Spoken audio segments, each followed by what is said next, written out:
আসসালামু আলাইকুম প্রিয় দর্শক। বাচ্চাদেরকে অল্প খাবারে বেশি পুষ্টি দিতে, মুখের রুচি বাড়াতে ও পেট ভরাতে এগ স্যুপের থেকে ভালো আর কি হতে পারে।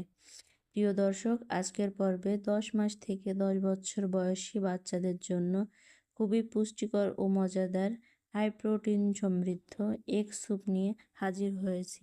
মাত্র কয়েক মিনিটে তৈরি করে বাচ্চাদেরকে মধ্য সকাল কিংবা বিকালের নাস্তা হিসাবে দিতে পারেন। এই স্যুপের মূল উপকরণ হচ্ছে ডিম, তাই একটি বাটিতে একটি ডিম নিয়ে একটি কাঁটা চামচের সাহায্যে ডিমটাকে ভালোভাবে ফেটিয়ে নিচ্ছি। এই রেসিপিটি 8 মাস থেকেই বাচ্চাদের খাওয়াতে পারেন।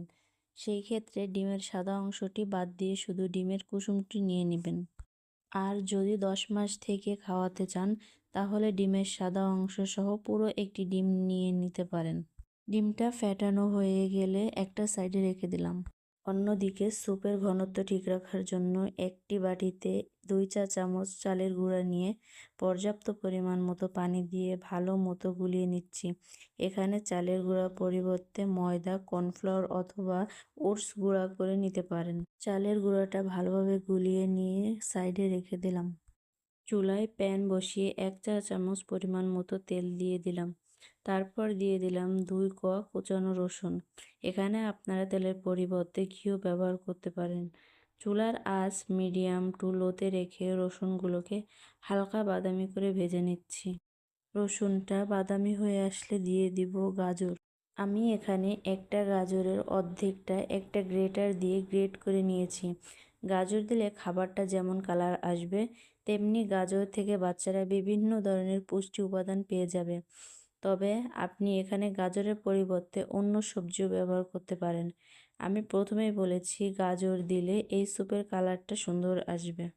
যখন গাজরটা ভাজতে ভাজতে একদম নরম হয়ে আসবে, এ পর্যায়ে আমরা দিয়ে দিব পরিমাণ মতো নর্মাল পানি। আমি এখানে 1.5 কাপ পরিমাণ পানি দিয়ে দিচ্ছি। একটু জাল উঠলেই দিয়ে দিব স্বাদের জন্য একটু লবণ। এ পর্যায়ে বাচ্চারা যদি লবণ না খেয়ে অভ্যস্ত থাকে তাহলে লবণটা না দিলেও হবে। তারপর 2 থেকে 3 মিনিট ভালো করে জাল করে নিচ্ছি। এ পর্যায়ে পানি কিছুটা শুকিয়ে আসবে। এ পর্যায়ে আমি এর মধ্যে দিয়ে দেব গুলে রাখা চাউলের গুঁড়া। দেওয়ার আগে আবার একটু ভালোভাবে নেড়ে নিব। এটা দিয়ে ভালো করে নেড়ে চেড়ে 2 থেকে 3 মিনিটের জন্য রান্না করে নেব। 2 থেকে 3 মিনিট জাল করার পরে দিয়ে দিব ফেটিয়ে রাখা মুরগির ডিম। মুরগির ডিমটাকে অল্প অল্প দিয়ে অনবরত নাড়তে হবে। ডিমটা কিন্তু একসাথে ঢেলে দেওয়া যাবে না, অল্প অল্প দিতে হবে এবং অনবরত নাড়তে হবে। আর এখানে কিন্তু গোল গোল করে নেড়ে নিতে হবে। এলোমেলো করে নাড়লে কিন্তু ডিমের বড় বড় দেলা পেকে যাবে।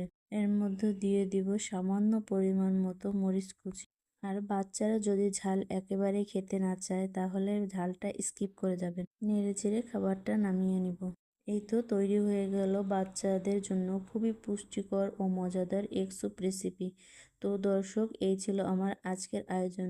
ভিডিওটি ভালো লাগলে আমার চ্যানেলে একটি লাইক দিবেন ও বাচ্চাদের নিত্য নতুন ও পুষ্টিকর ভিডিও পেতে আমার চ্যানেলের পাশে থাকবেন। দর্শক, এতক্ষণ আমার সাথে থাকার জন্য ধন্যবাদ।